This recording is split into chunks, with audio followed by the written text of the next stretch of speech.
کا موضوع ہے حضرت صدیق اکبر کی زندگی کے چند واقعات۔ حضرت صدیق اکبر صحیح نام عبداللہ تھا۔ آپ کو ابو بکر صدیق عتیق جیسے جو لقب تھے نبی کریم صلی اللہ علیہ وسلم نے دیے تھے۔ حضرت ابو بکر صدیق مکہ کے ان چند لوگوں میں شامل تھے جو کہ بہت ہی زیادہ سیریس، بہت ہی زیادہ سنجیدہ اور ہر معاملے کو بڑے اچھے طریقے سے ہینڈل کرنے والے اور قابل فہم شخص سے۔ حضرت ابو بکر صدیق کی زندگی زیادہ تر تجارت میں گزری، بہت بڑے ہی سمجھدار تاجر تھے، کبھی زندگی میں جو ہے وہ نقصان نہیں کیا تھا، کبھی زندگی میں گھاٹا نہیں کھایا تھا۔ حضرت ابو بکر صدیق کی ساری زندگی بڑی ہی پاکیزہ تھی۔ یہ ان چند لوگوں میں شامل ہیں حضرت ابو بکر صدیق جو کہ ایام جاہلیت میں بھی بہت ہی نیک، پاک، صاف اور تمام برائیوں سے ہٹ کے تھے اور پاک صاف تھے۔ ان میں کوئی برائی ایسی نہ تھی جو کہ شرعی اسلام کے خلاف ہوتی۔ اب یوں سمجھ لیں کہ اللہ تعالیٰ کی ذات نے حضرت ابو بکر صدیق کو نبی کریم صلی اللہ علیہ وسلم کے لیے ہی پیدا کیا تھا۔ ایسے لگتا تھا کہ جیسے حضرت ابو بکر صدیق کو بنایا ہی ابو بکر صدیق صرف اسی لیے تھا اللہ تعالیٰ کی ذات نے کہ کل کو یہ میرے حبیب کا ساتھ دے گا۔ حضرت ابو بکر صدیق یہ نبی کریم صلی اللہ علیہ وسلم کی جو دوستی تھی، جو یاری تھی، وہ بچپن میں ہی تھی۔ جب حضرت ابو بکر صدیق نے نبی پاک سے دوستی لگائی تو اس وقت حضرت ابو بکر صدیق کی جو عمر ہے وہ تقریباً 17 سال تھی اور نبی پاک کی عمر اس وقت 20 سال کے قریب تھی۔ بڑے ہی بچپن میں شروع میں ہی یاری لگا لی تھی۔ ایک محلہ تھا، ایک جگہ میں رہتے تھے تو بڑا ہی یارانہ تھا، بڑی ہی دوستی تھی۔ اکٹھے تجارت کرتے، حضرت خدیجہ نے اپنی تجارت کا سارا انتظام نبی پاک کو دے دیا تو حضرت ابو بکر صدیق اور نبی کریم اکٹھے اکثر شام میں تجارت کا مال لے جایا کرتے تھے اور شام میں تجارت کیا کرتے تھے۔ حضرت ابو بکر کی زندگی ایسی ہے ان کے بارے میں اگر بات کی جائے تو گھنٹوں، 20 گھنٹوں، دنوں تک ان کی سیرت پر، ان کی زندگی پر بات کی جا سکتی ہے۔ صرف ایک واقعہ بیان کروں گا۔ حضرت ابو بکر صدیق سے مسلمان ہوئے۔ حضرت ابو بکر صدیق کی نبی پاک سے شروع میں ہی دوستی تھی، یاری تھی، بڑا تعلق تھا، ایک ہی محلہ تھا، بڑا پیار محبت تھا۔ جب نبی کریم صلی اللہ علیہ وسلم کی عمر 40 سال ہوئی نا تو وحی کے آثار آنے شروع ہوئے تو نبی کریم صلی اللہ علیہ وسلم ابتدائی ایام میں کچھ پریشان رہتے تھے۔ جب کچھ پریشان رہنے لگے تو حضرت خدیجہ نے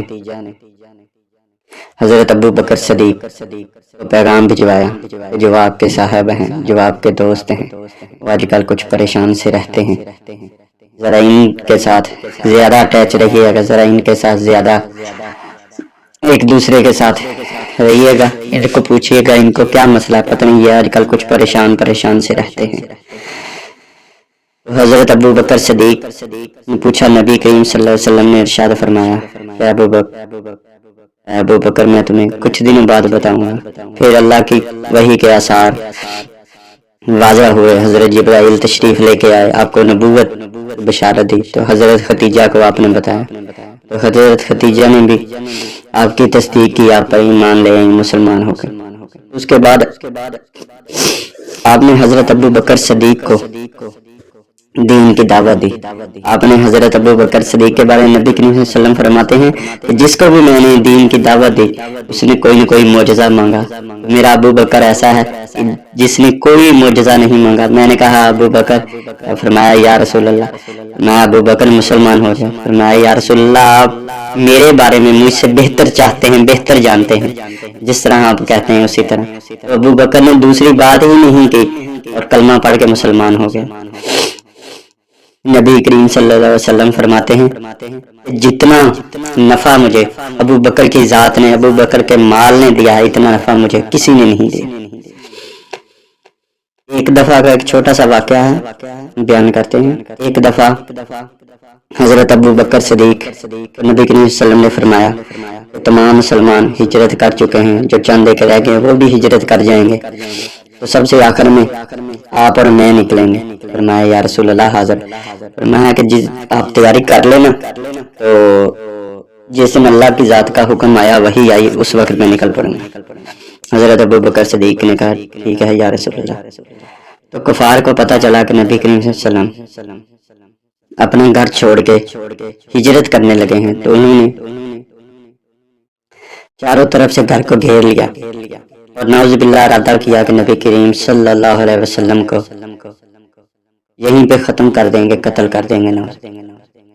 لیکن اللہ تعالیٰ کی ذات آپ کے ساتھ ہی، آپ اپنی چارپائی سے اٹھے اور تمام امانتیں حضرت علی کو دیں، ان کے سپرد کی، کہا کہ علی صبح آ جانا۔ حضرت علی سے کسی نے پوچھا تھا کہ آپ کو پتا ہے، آپ کو یقین ہے کہ آپ کی موت کب آئے گی؟ آپ نے فرمایا تھا کہ بس مجھے ایک رات یقین ہوا تھا کہ آج میری موت نہیں آئی تھی، وہ رات تھی جب اللہ کے نبی نے کہا تھا کہ علی یہ مانتے صبح واپس کر کے آ جانا، تو مجھے پکا یقین تھا کہ میں صبح زندہ ہی اٹھوں گا۔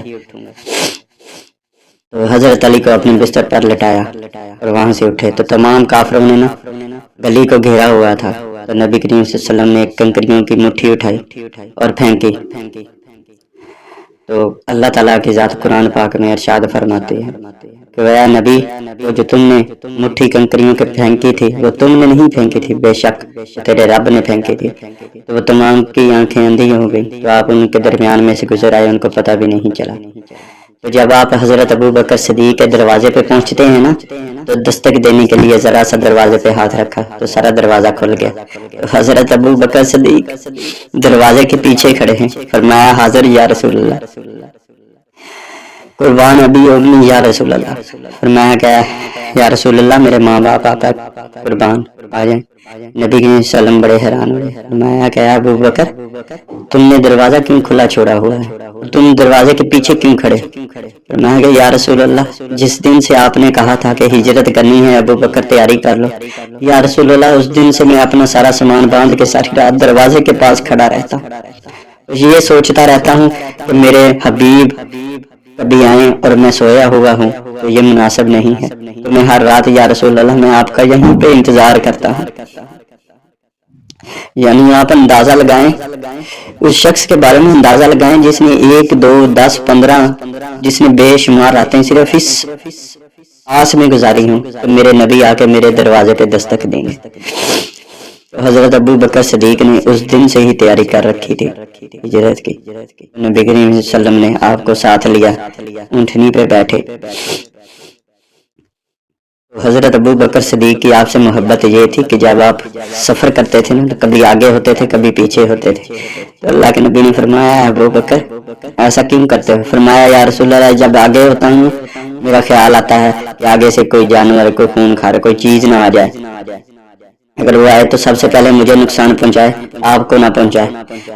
پھر آپ نے فرمایا کہ اے ابو بکر پھر پیچھے کیوں آ جاتے ہو؟ فرمایا یا رسول اللہ پھر دل میں خیال آتا ہے کہ پیچھے سے کہیں کوئی کافر ہی نہ آ جائے، کوئی مشرک ہی نہ آ جائے، آپ کو کوئی چیز دے مارے، تو میں پیچھے ہو جاتا ہوں تاکہ سب سے پہلے وہ چیز وہ جو ضرر ہے وہ نقصان ہے مجھے ہو، آپ یا رسول اللہ محفوظ رہیں۔ حضرت ابو بکر صدیق نے ایسی نبی پاک سے محبت کی تھی اور اتنی محبت کی تھی کہ آخری دم تک قیامت تک آپ کے ساتھ ہی ہیں۔ جو جا کے آقا دو جہاں پہ درود پڑھتا ہے سلام پڑھتا ہے تو ساتھ ابو بکر پہ بھی پڑھتا ہے۔ ابو بکر تیری عظمت پہ لاکھوں سلام۔